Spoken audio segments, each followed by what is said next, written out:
Hey guys, welcome back to the channel. On today's episode, it's finally time to make a decision on just which crew cab to use for Project Crew Hauler. If you're new to the channel and wondering what Project Crew Hauler is, I'm going to be putting a 1972 F350 cab on this 6.7 Power Stroke chassis with air ride. It's going to make an awesome tow rig, so stick around and find out what we do with it.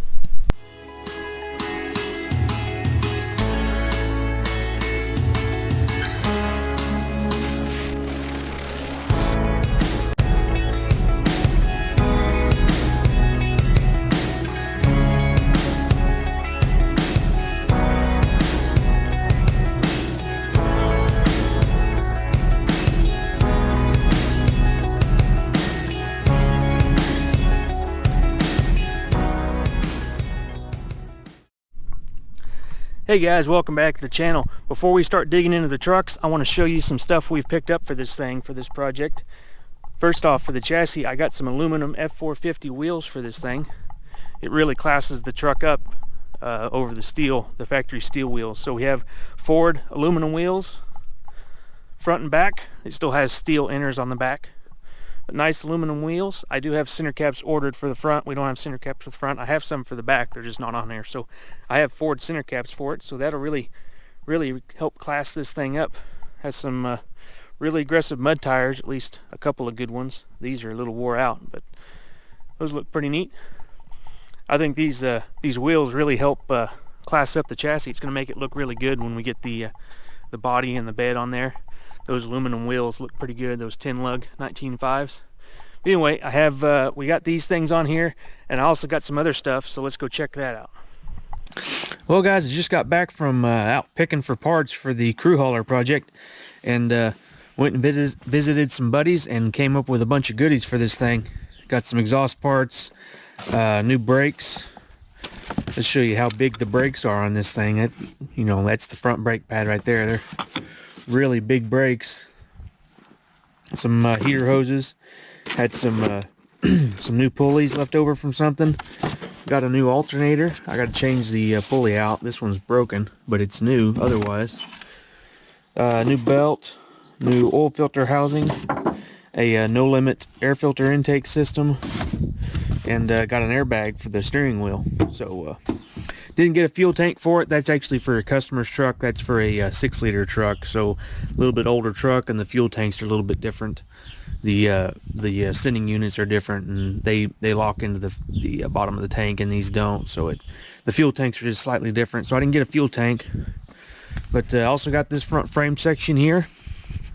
This is off of a 450 as well. See, it's got the 10 lug unit bearing ends here. It doesn't have the adapter, the dually adapter that makes it stick out further, but it has the same tube on it like our chassis does. 2-wheel drive, obviously, but this one was hit in the front as well, and the front frame is bent on it too. So my plan was to just cut it apart, these 4 rivets here and some welds in the top and bottom, and then you can pull this out and then just replace the front section on it. But since this one's bent, I don't think I'm going to be doing that, because this one's actually worse than the one I got. See, even right there, it pulled that rivet in right there, if you can see that, and it broke this bolt off right here on this track bar bracket, so you know it hit pretty hard, where all that is still good on my frame. So I don't think I'm going to be using the frame section anyway, but it does have a good sway bar. My sway bar was all jacked up from the wreck. Hopefully this one's still straight. I think it is. I'll be able to use that and some spare parts if I need them, like steering gear and all this parts along here, and these end links for the sway bar. I don't have those, so that'll be good to have.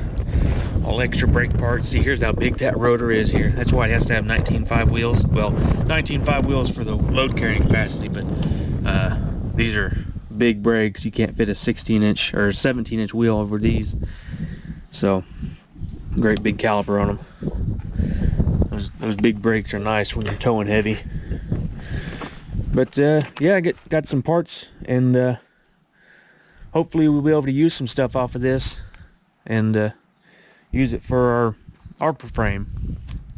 So this is actually off of a 6.4 but the front section here are the same, so it was worth a shot. This was free, so I'm not out anything other than my time going and getting it, and I was able to get this other stuff here. So it was a nice day getting all these new parts here for this rig, and I'll have a lot of this stuff I wanted to replace anyway, so it's good to have a new alternator I don't have to worry about, and some new pulleys, because some of those pulleys had some slack in them, and got a nice intake for that thing so that new turbo kit can breathe. So anyway, thought I'd show you all the stuff we got here. Well, I got this big box here off the UPS truck today. Ford Performance, that's always fun. 130 pounds of Ford turbo kit. They sure do pack a bunch of stuff in here. Let's go check it out. So many boxes they don't even have to have any packing material. Bunch of boxes in here, Ford boxes. This is, I think, exhaust manifold. I'm not sure, not all these boxes have stuff on them. I've installed a couple of these kits before. They give you every single little nut and bolt you need to put this thing together, so that's pretty cool. All Ford parts. I really like Ford parts for the quality and fitment. They're more expensive a lot of times, but in the end run you get a lot better outcome with Ford parts. A lot of these are just random brackets and stuff that's not real exciting. The real exciting box right here is the turbo. Now this is actually I think it's a 18 and up or 19 and up turbo. It's real recent. They changed a few things. I think the oil feed or something, a few little things on the turbo from the 2015 model year that this is based off of. But you know, a lot of times this is called the 2015 retrofit kit, but really it's the turbo is a lot newer now. It's got the newer turbo. There's the wheel. I don't have one of the other turbos to show you. I have one up on the engine stand, or the pallet racking up there. The twin scroll turbos. This is just tiny on those turbos. It's, you know, you're talking like the wheel's like this big. It's like 30 something millimeter. Where I'm not sure. I should have looked up the specs before I start opening a box. I think it's 64, maybe 62 millimeter. It looks about that size, but nice little upgrade. They do spool a little bit slower, so your response is a little bit slower, especially if you're coming from a 11 to 14 truck. They have those trucks have a real fast responding turbo, but it has that twin scroll that has a tendency of failing. So these are just a little bit slower, but they do produce a lot more power, so you get a lot more top end, and there's better all around versus the cabin chassis turbo that cabin chassis 6.7 has on it. Those are just puny turbos, because those engines were only rated at 300 horsepower, so they have a lot smaller turbo on them.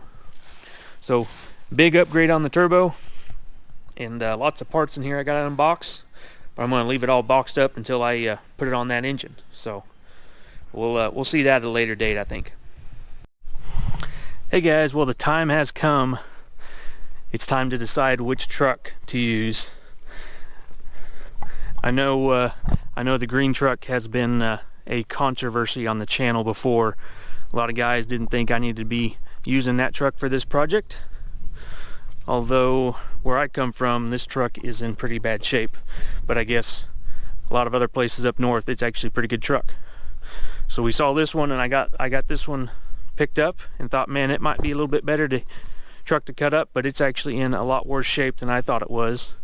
So I'm not sure. You know, this truck here, it has a lot more exterior rust in it that you can see, and a lot of stuff. Of course, that's easier to repair a lot of times. This truck has some rust in the same spots, but a lot of it's been covered up by Bondo. So you know, you have different problems with different trucks.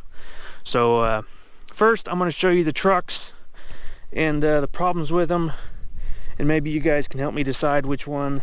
I know I've already asked before, but still haven't made up my mind. This truck here, this hood is not any good. I do have another hood already, so we have a good hood to use, whichever one we decide with. It has obviously both of the fenders are just trash. The front doors are pretty bad. This back one's got a little bit of rust in it. But where this truck excels over the other one is a really nice interior. It's all complete. Really nice carpet that you could actually use. Complete interior. Nice headliner trim is all there.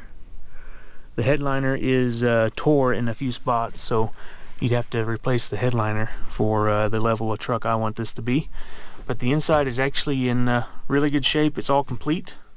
And that's one thing I really like about this truck, is how complete that interior is. Although on this project all of this would go away and be the modern dash, and it's going to have modern seats in the front. I'm not sure if I'm going to keep the old bench in the back yet or fit a modern one. It's going to depend on how it fits in there as far as legroom and covering up the back window. I know a lot of the new modern seats, they cover up some of that back window. But this truck has a lot nicer interior, so that's a positive for it and a negative for our project. So this truck here, it has rust right here on this rocker panel, and the other truck has rust in this area too. That's a lot worse. So there's some more right there. So they both have rust in this area here, and this is the part I don't like. But I have found replacements for this piece and the rocker here, so I can replace it. And the floor is real good on this, and I would be cutting it out. So that's a negative for the project, a positive for the truck.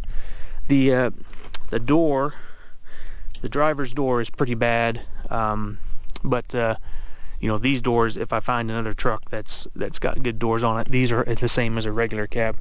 The rear doors are decent, not terrible. The rocker panel along here is all good shape.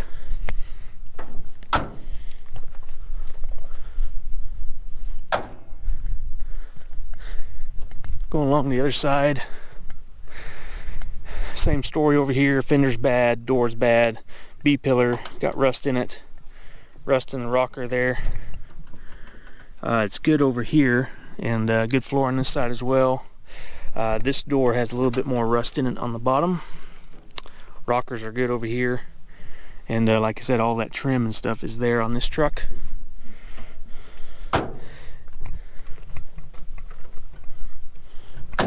And it does have a bed, but the bed is pretty trash. I mean, it's usable, but of course I'm not using the bed on this project, but if you're going to sell it or something, you know, it's nice to have a bed. But this bed doesn't really add to the truck very much, because it has a lot of body damage, and the inside's all beat up from being a work truck all its life. But as far as being a functional bed that matches the paint, it does have that.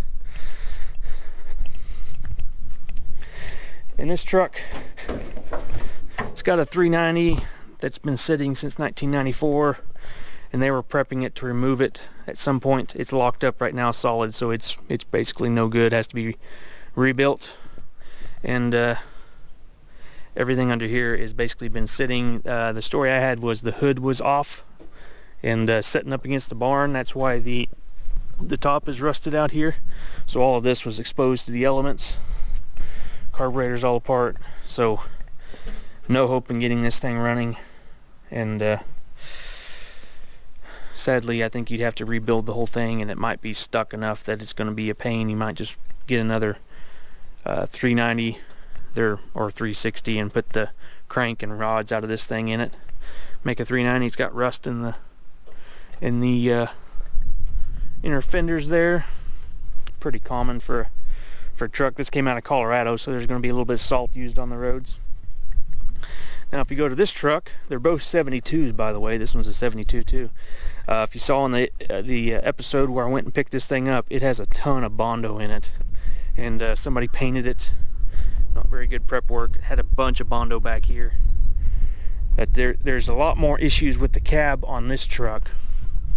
Right here you can see this fuel tank mount is starting to crack right there, although I would not use the inside fuel tank, so I could weld that and get it fixed up. And it's starting to crack right here, and this is actually bowed out, if you can tell. It's hard to tell on camera, but that's actually bowed out right there. And part of the reason for that is if I can get the fuel tank out of the way, that cab mount back there is completely busted up, and it had to be repaired extensively, because I would plan on using those cab mounts there. So I would have to repair all that. That's all busted out, not even connected to the truck anymore. And back here, the rocker panels are all good back here. The steps are in a little bit worse shape, and I'm missing the trim piece right here for the floor. I do have the headliner trim, the crew cab specific headliner trim. I don't have all of it. I'm missing the piece that goes right there, but I do have the crew cab specific trim there. The rear doors on this truck are actually better, I think, than that other green truck. There's minimal rust. There's no holes in it. There's probably some rust there, but there's no holes in this door. This door is the best. And the other doors, there's just a lot of Bondo right here. So who knows what's under that, just like this here. And there's rust showing up down here. Same with the fender. Fenders aren't that big of a deal. But in here is the this piece is all rotted out way worse than the other truck, and it's rotted out here and here, and the floor is completely rotted out of this thing. Yep. So that's pretty much trash, but you can get this piece, and I would be cutting the Super Duty floor would go all the way up to here, so you know, I could replace all this and just cut all this out of here and it would be gone. So that's a positive for this truck as far as using it. That well, not a positive, it's a negative that it has all this rust, but it's positive that you know, a lot of it would be cut out. And the dash, obviously the interior is not complete in this truck, and that's another positive, I guess, for the project, because I'm going to be using Super Duty stuff in here. So the dash is all torn apart. The wiring harness is there, like the ignition, you know, like the guy was painting it this beige color, and he actually had all this painted. I blew it off with the pressure washer, but you know, all the wiring harness and stuff is there, but I'm missing pretty much everything else. So it's I do have the panel for that door right there, so I do have that crew cab door panel. So this one is definitely a lot rougher truck to start with as far as the interior goes, and missing pieces. The under the hood here, these hood hinges are so stuck that it's ripping the inner fender up. So let's see if I can get it.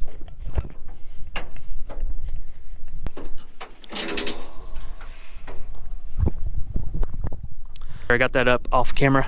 You can see the inner fender there. It's toast, but you know, you can get these, so that's not that big of a deal. 6-cylinder on this guy. It's locked up as well. Been sitting a long time. Inner fender's just roached out over here too. But anyway, this truck under here is probably worse shape than the other one, or probably about the same shape as far as under the hood, so they're about even in that aspect. This hood here is not any good. There's rust showing up right here, and there's rust right here showing up, bubbling up pretty bad. So that hood's not any good. Over here, the driver's or passenger side door has got a bunch of Bondo in it. I don't know what's under this. I don't know if that door's usable or not. If I find a good pair of doors, it's going to be easier just to use those doors. And this floor right here has been repaired, but it was like Bondoed over to glue it down, and has like bolts bolting it down. It's not welded in.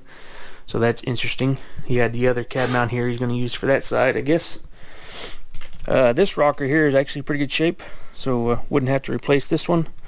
But it is starting to rust out back here, and the cab corners back here are starting to rust out. So I have to do cab corners back here in the rockers. And this door here, if you can see it in there, a bunch of Bondo sticking through there. There's a bunch of Bondo in this door right here. So this one would need extensive body work to make right. They both have really good roofs, and the floor, they both have good floors. As far as the portion I'm going to use, I would use about everything from here back. So they both have good floors in that aspect. So I don't know.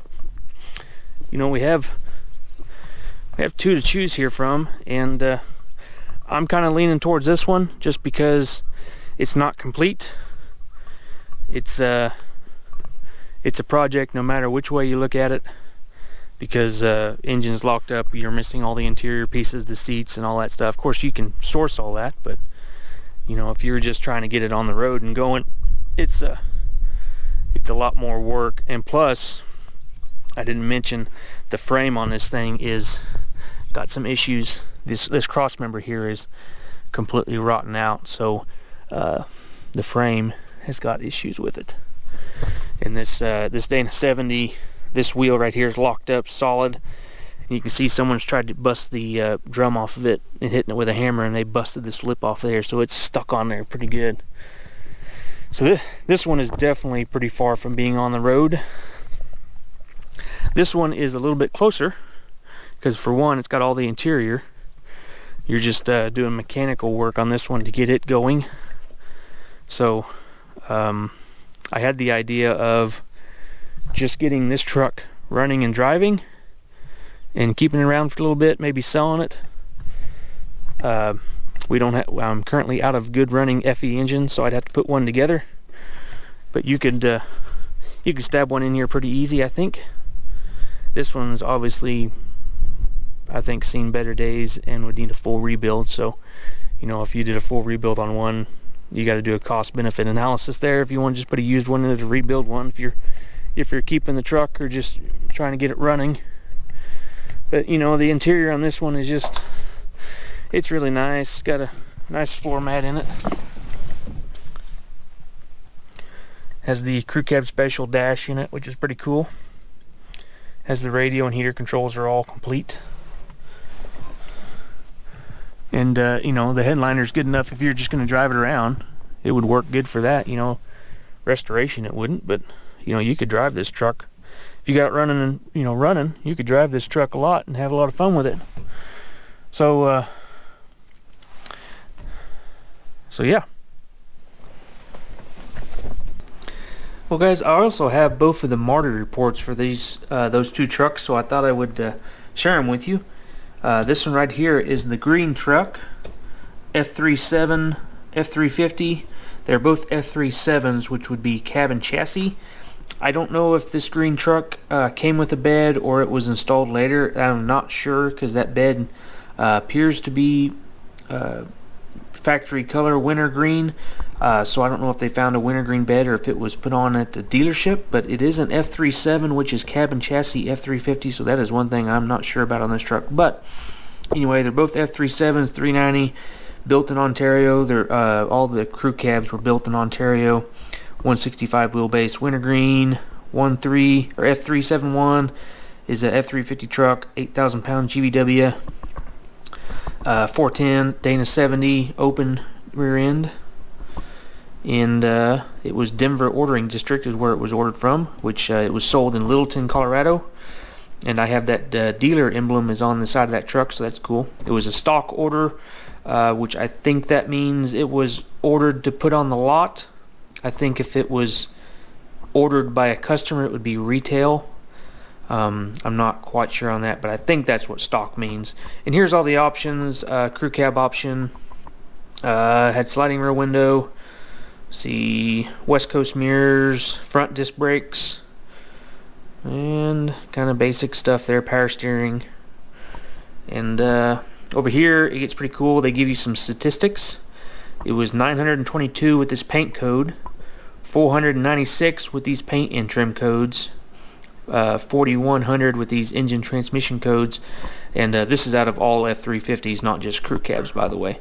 700 with this district order, or you know, from this district ordering district. That's what I'm trying to say. 1,535 with crew cab option. Now over here on the railroad truck, F37. But it is a F370, which is F350 truck, 6,600 pound GVW. So it's a lot lighter duty GVW, although the frames are the same and it still has a Dana 70. So I don't know why this is only 6,600, which is not very much, especially for a 1-ton truck. But anyway, that's what it is. It does have a 300. I don't know if that has anything to do with it. but this one's 410 with a limited slip, so it's not an open differential like this one is. Kansas City ordering district, and it is a fleet special order fleet trucks, which that makes sense because it's a railroad truck. Was sold new in Kansas City. Crew cab, custom oil bath air cleaner, painted Western mirrors, so it wouldn't have had the stainless one like this truck does. Cigar lighter, heavy duty rear spring, kind of basic stuff. Over here it is 5,400 with special paint, so that would be like the special order paint. There's no, right here's the door tag, there's no color code right here on this one. See, it has a Q, that's for the winter green color. This one's special, so it doesn't have a code there. So that means there was 5,000 or so F350s with special paint, 326 with these special paint and trim codes, which would mean, I think this was a custom package, so that would mean that's how many customs with special paint. I'm not quite sure on that one, but that's the lowest number on this statistic here was the 326. 2,900 F350s with the 6-cylinder, 1,000 with this district ordering district, and same as the other one, 1,535 with crew cab option, because these are both 72 F350 crew cabs. So anyway, thought I would show you these Smarty reports since I have them here. Kind of gives you a little bit more history on these trucks. Well, I think that does it for this episode, guys. I just wanted to show these two trucks side by side so you guys can see the pluses and minuses and which one would fit better for our project. If you think this one would fit better or you think that one would fit better, let me know in the comments below what you guys think. I'm kind of leaning towards this one just because it's a little rougher and maybe a little bit better to cut up and use for our project. Cut the dash out of it anyway, and there's a little bit more rust repair on it, but I think I'm ready to tackle that because this one has the same kind of rust and the same areas. So same rust repair. This one's a little bit worse shape, so I don't know. Let me know what you guys think below. If we end up not using this one, I think I'm going to have to sell it because these trucks have gained a lot of value, and that's a lot of cash just to be sitting around not using, and that would benefit this project greatly to have that extra cash. So probably not going to be able to keep them both, sadly. So if we don't use this one, I think it's worth a little bit more, so it would have a little more benefit for the project. If any of you guys think you could use this thing, let me know. I'll accept offers. You know, I'm definitely not going to give it away, so keep that in mind. But if you want to shoot me an offer, go ahead and shoot me an offer. Cubic Motorsports on Instagram. Go ahead and DM me there. That's probably the best way to get a hold of me. Anyway, guys, thanks for watching. Thanks for tuning in. Hit that like button if you like this kind of project. Hit the subscribe button if you want to see more. I'll see you guys in the next one. Thanks.